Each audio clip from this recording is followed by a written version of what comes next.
Welcome to Conflict Havoc number 2. I will probably make more videos later. I'm Echo Fan Grey Wolf. Captain Kickapoo is a Marvel superhero who is Native American. He did team up with Captain America once or twice. If you guys do a little bit of research on Captain Kickapoo, that would be great. I chose Captain Kickapoo because I have a Captain America shield right there, which I initially bought to be Vance Astro with the long hair. So, that being said, if I have offended anybody from any Native nation with these improvs, let me apologize now. I am part Native American. I am the go-to race of Cherokee, so I'm sorry for that. I'm also sorry that I hesitated to say that I am Cherokee. So, we're going to make this video right now on why I say that. Alright, so I'm on my reconnecting journey, and as an actor for 21 years, using my God-given birth government name of James Williams Jr., I have not gotten any real acting work other than the projects I do myself here on YouTube, which aren't great. They aren't getting any views. It's fine. I'm not going to cry about it because I guess I have to be famous for everybody to come and look at my shit. But for the 200 plus of you who are here, I thank you.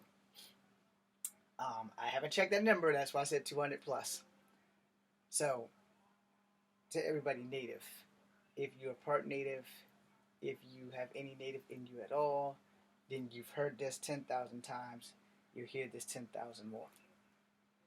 Every time someone claims Native ingenuity or I'm part Native, the first thing they say is that they are Cherokee and they are akin to a Cherokee princess. So, I'm going to be real with you. One, as far as I know, we're part Cherokee. I'm getting genealogy done. I'm getting other things done. I need to just save up money to get the genealogy done. That's going to be like my next task after this month because we have GalaxyCon and I intend on rocking one or both of these suits there. And that kind of thing's going to happen. I don't know when. I think I have it like a week or two from now. But it's going to happen in Richmond, and I plan on being there come hella high water. And then the second thing is that, up until I seen the Trail of Tears video that came on my TikTok, I wasn't really sure if we were Cherokee or not. Because as far as I knew, Cherokee was a North Carolina, South Carolina tribe thing. And then I watched the Trail of Tears. And apparently Cherokee were also deep in the Virginias as well. So they technically span from Virginia all the way down to Georgia. So it's not impossible for somebody to be kin to a Cherokee princess. I don't know how many Cherokee chiefs there were or how many Cherokee princesses, but every time you hear someone talk about the Cherokee race, someone who's not full-blooded Cherokee, someone who's either white with Native American or black with Native American, we're always hollering we are the go-to race of Cherokee. Now, I didn't know how big the Cherokee Nation was, and now I know that the recognized Cherokee Nation lives in Oklahoma. Okay? So I'm going through a lot of shit with blood quantum, and now I just found out about these Dawes records. So even if I have Native American blood with me, I still have to find out if they're on the Dawes records. Shit just keeps getting complicated. I started this when I was 42. I'm 48 now. So I'm 6 years into this damn reconnecting journey. And I'm going to be honest, I wasn't going on this reconnecting journey. I know what I am. It wasn't that important until it was. So, the story goes like this. I went to go get a checkup at McGuire for some shit for voc rehab, as well as getting a possible cancerous something or another removed, and it wasn't cancerous, so that was good. Other things were happening in my life. My dad had passed away not too long before that incident. So, it's been a time. My dad's been dead for 7 years starting this month on the 24th. So, every time you turn around, you hear somebody saying something about Cherokee. I was kin to a Cherokee princess. And I can't say that. I can say I'm Cherokee, but now I have to go and digging because I want my native card. And I don't want my native card just to have a native card. I want it because I earned it by blood.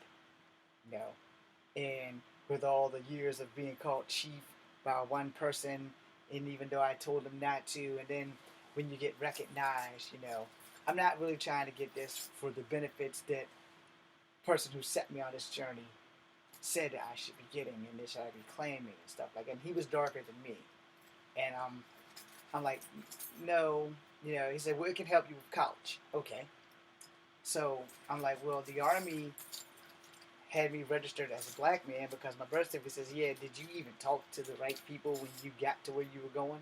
I said, no. I did what my uncles in the Army told me to do. Shut the fuck up and do what I was told. So he's like, oh, so they didn't even look at you and say, your birth certificate has you as black, but you look like you're more than black. I said, man, them motherfuckers looked at me, shaved off my head, and told me go get in the fucking line. I said, where did you go? I went to Benny. He said, yeah, that explains that. However, I met a Native American there who didn't even have to get his hair cut, which kind of pissed me off. But anyway, irrelevant. And then there are some places where they don't even allow natives to cut their hair when they enlist anyway. I know, not relevant.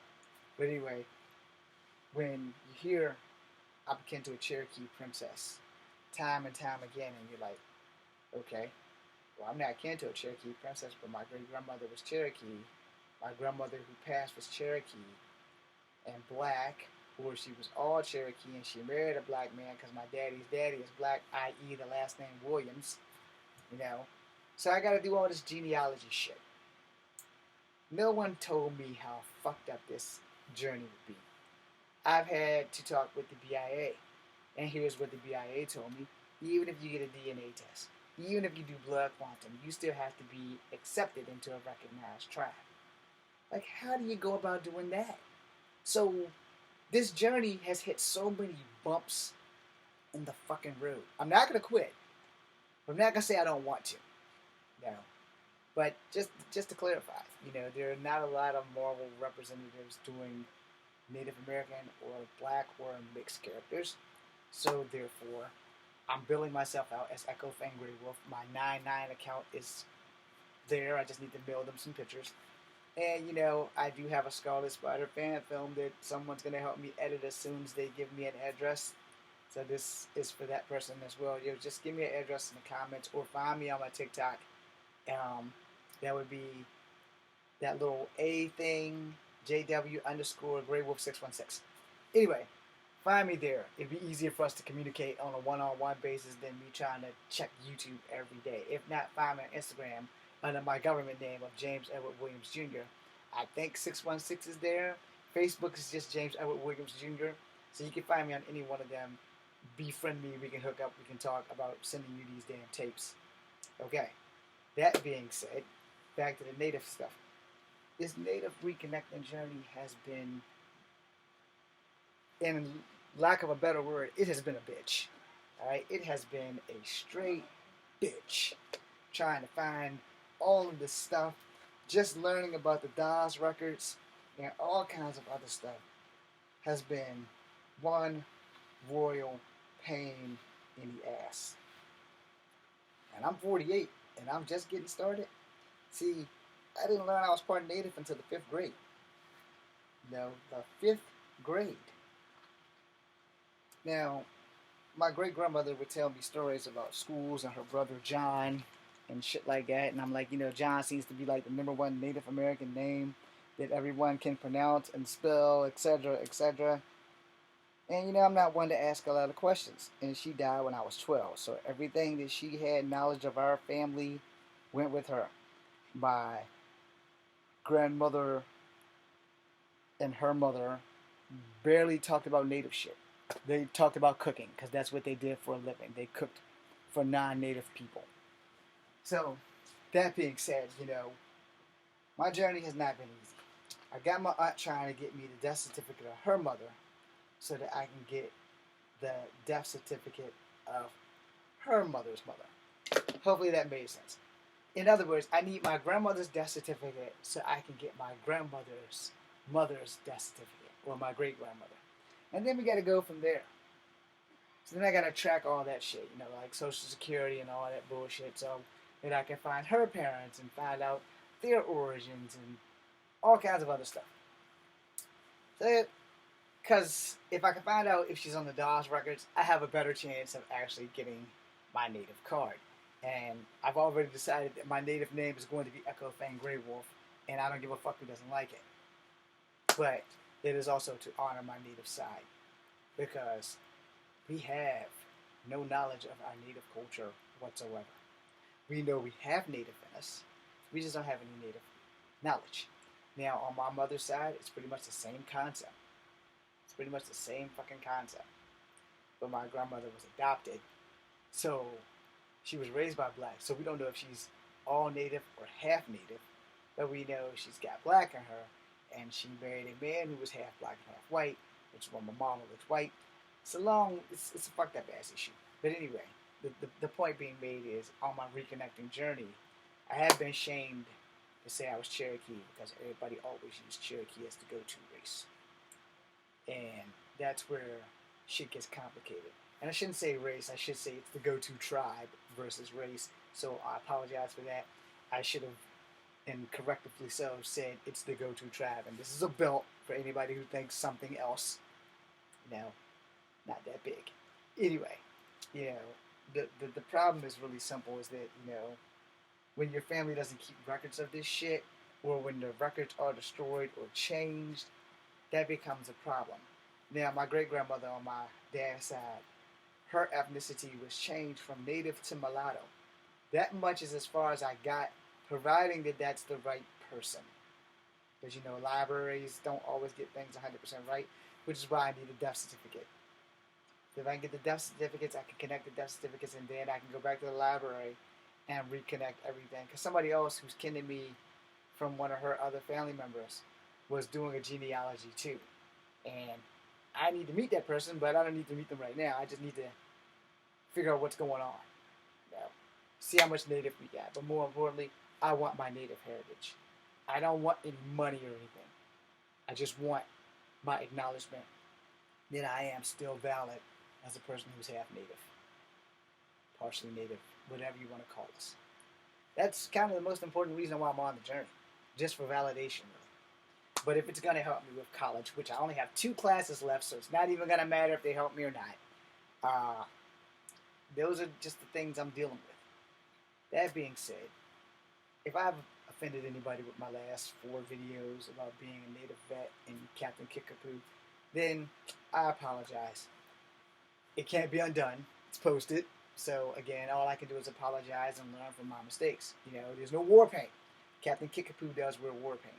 And you guys can probably do your research on all native tribes and people who wore war paint versus the people who didn't. Alright?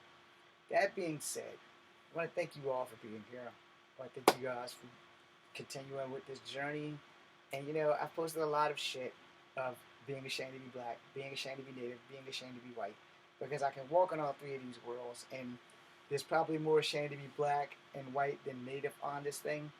Because of Miss Rainbird was like up until Miss Rainbird, I never did an ashamed to be native tribe video. I have done a lot of ashamed to be black tribes video, especially when the blacks started attacking the Chinese. Ashamed to be white when the whites start doing dumb shit and then started attacking the Chinese. And I'm like, you know what, man? It makes no sense that humans in general have to act the way that we do. It really doesn't make any sense. But it is what it is because we're all human and we are all flawed individuals. But some of us do not own our flaws. I own mine as best I can. It's another reason why I tell you I give you 99.9. So, I hope I've cleared up a few things. I hope I've thanked a lot of people. Because thank you is everything to me. I have to thank you guys. I don't know if I'm ever going to make merch. It just depends on where life takes me. But I do know I don't ever want to ask you guys for money. That's why I don't have anything. But like if I make merch, it's like the same as asking you for money. Only at least you'll be getting something back in return. Versus if I say, be this or that, and you give me money and I give you nothing. So, no. But eventually things are going to change. Things are going to turn around. My life is going to get better. And I'm going to make better videos. I'm going to do the best I can until that day happens. I'm here to stay. Now, I will say this. Amongst the moment that I get even more famous and somebody else has to take care of this channel and run it, they're still going to run it the way I tell them to run it. Now, let's just sidestep for a minute. Let's say that tomorrow the WWE or somebody gives me a job in WWE films. It's like, okay, look, this is how we work. We're taking control of your channel. We're gonna post shit about you in the movie, etc., etc. Okay, I'm gonna let that happen. Because that's what you do when you get into this business of entertainment. Which means there's gonna be a lot less cuss words. All right. No flashy dancing with my junk swinging in the wind. I don't do that anyway, but you know the drill. And I'm going to do everything as by the book as possible, as long as it's morally right. But if I'm going to build myself out as a native, we're going to respect native culture. Period. No headdresses and no war paint without permission from whichever tribe I'm supposed to be representing. So, for instance, I just did Captain Kickapoo. In Marvel Comics, he wears war paint. I don't know that much about the Kickapoo clan. I don't know that much about the Kiowa clan. There's a lot of tribes that I don't know that much about. I know about some of the legends, like the Deer Woman, Sasquatch, the Pug Wedgie thingies, which are very dangerous. Don't fuck with them. And I know about Coyote the Trickster. I also know about the Thunderbird. Not a nice guy to non-natives. But I've learned new things about the Deer Woman that completely confused me and messed me up. The one thing I do know about the Deer Woman for sure is that she was the spirit of vengeance. What I've learned about the Deer Woman changed my whole perspective, because I watched the story of a friend that I follow on TikTok whose cousin met the Deer Woman. I thought the Deer Woman was the spirit of vengeance that didn't fuck with natives, and I was incorrect there. So to everyone that I said that she was just a spirit of vengeance and that she didn't fuck with natives, I was wrong. Alright? That's me admitting that I was wrong. But I also know that there's two sides to every story. And I don't put nothing behind myth and legends, because every myth and legend has some truth to it. And you can't just put something on the back burner and think that it's not going to catch a flame, because it does. That being said, I'm still trying to get back in touch with Page Publishing, so we can see how my book is coming along. And the book is called American Konoichi. That being said, I want to thank you guys. Pray that this stuff starts to fall into place. But most importantly, pray that my future wife and crush, Zeta Sang, falls in love with me, so that I can live happily ever after. That being said, I'm Echo Fan Grey Wolf. Be seeing you.